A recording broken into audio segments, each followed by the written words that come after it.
Okay, guys, today is Monday, March 10th. It was a no news Monday, and I will be going over my trades today and how I lost $203.94 trading the NASDAQ.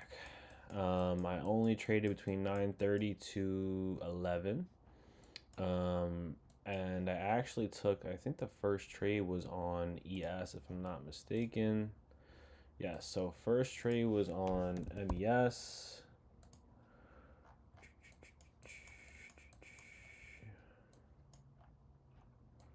So I took a short um, on this inversion, right? This inverted fair value gap right here. I saw NQ was dumping at the time. Yeah, so I saw NQ was dumping at the time. We had bearish SMT, or a divergence between ES and NQ. So a signal that we did want to go lower, because usually the pairs are correlated. So I took that. And I think it was like a 3R I was aiming for or something. I don't even know what it was. Let's see if I go to the 1 minute reset chart. It was early. Yeah, this one right here. So I was up about $300 at the peak of this trade. What I go in for? I went in for five. I went in half size because the close really wasn't that good, so I went in for half size on ES. It was about 4 points. Trade was about 4 points on this inversion, a little bit more. So originally, if it's 4 points, you would go 10. So I went five because I didn't like it that much, but it cleared a straight 2R. So I mean, if I was risking 100, it'd been $200 at its peak. I hit about $300, and that makes sense. And I only trimmed like two, I think, or something like that. Yeah, I trimmed two and then I got stopped out on the three, but I trimmed the two all the way up here.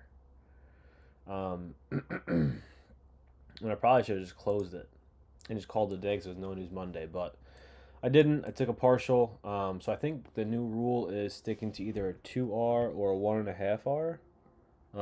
Just so I could build a buffer. Maybe get this to like 2 grand or 20. I think 2,600 is the buffer for Buell Knox, but I think just sticking to like a 1.5R or a 2R is the move instead of just reaching for everything here. But previous day low was right below us, so which did eventually get swept, but we got we got pushed out first. We got hit break even first. So that was that. I did try a re-entry on this, but we actually never closed. I think this is on the 947 candle. I think it was a 30-second, if I'm not mistaken. I hate how it does this.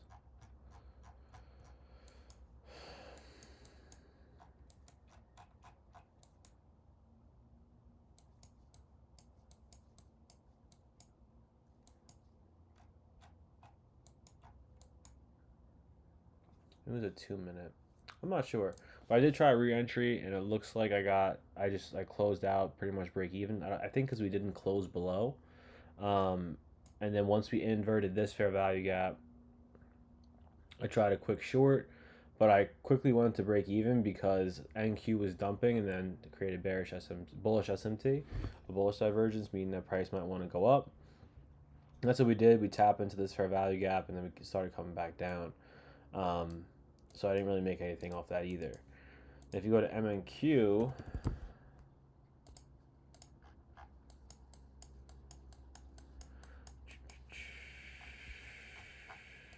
okay, so let's see if I have this one in here.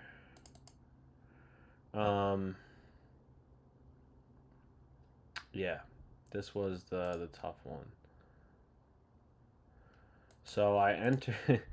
The second I entered, it dumped like immediately. It was a 30-second inversion. I thought it was a good play because, well, I thought it was a good play and I thought it was a bad play for the same reason. So that reason being, we've tested this fair value gap 1, 2, 3, 4, 5, 6. 6 times, and we couldn't close above it, right? So you could look at it as, okay, the reaction, the strength, the momentum really isn't that good. Probably don't want to take this. Price probably just wants to go lower. Or you can look at it as, hey, like, once we break this, this is the only thing holding it back. Once we break this, then we're ready to come up. Especially when I saw this, how we swept this right here, and we shot up. I went in for 5, and I think I closed out around here. So it was like a $300 loss. Um, and that sucked. Honestly, it definitely sucked. But following that, um, I tried taking a long, but we never actually inverted. So I got out break even, and then we dumped. And then I took this short. Yeah, I think I took way too many trades today, man. I took way too many trades, but I took the short, and then once we hit this, I went break even. It whipped me out. Then I started going, and then right here, I was like, you know what? Price is just dumping. There's no other liquidity besides, I think it was like it was really far down. There's no other lows for like a very, yeah. So they have this H4 low here. It really wasn't much left. So that was this one. I took this short with 2 contracts. Um, and yeah, I was just aiming for the 50% of the H4 fair value gap, which is this black line right here. I sold one here. Then once we started coming up, I just put a limit here to add 2. Move my entry to right here with a stop BE, and I got stop break even. So I made $100 on this one, which then put me at the final $200, $200 loss for the day, which is super easy to come back from. Really not bad at all. The goal is to make $300 to $400 a day, so one green day squashes that and then some. But yeah, overall not a bad trading day. Was able to kind of just close the charts at 11 and just say, hey, you know what, today's just not my day. And it's not my day really because I'm primarily a reversal trader. I mainly look for reverses. So when we just dump when we dump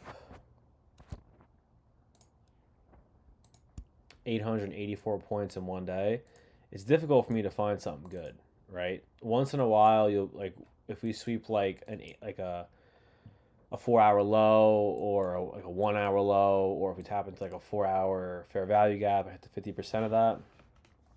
I can catch like a quick push up, and I can catch like a small reversal, maybe like one trim or so. But we didn't even have that today. Another thing to note is usually when we have these big trend days, whether bearish or bullish, I'll look for a tap off of a 15-minute fair value gap, something like you have here. Even if it's this small, I would still entertain it.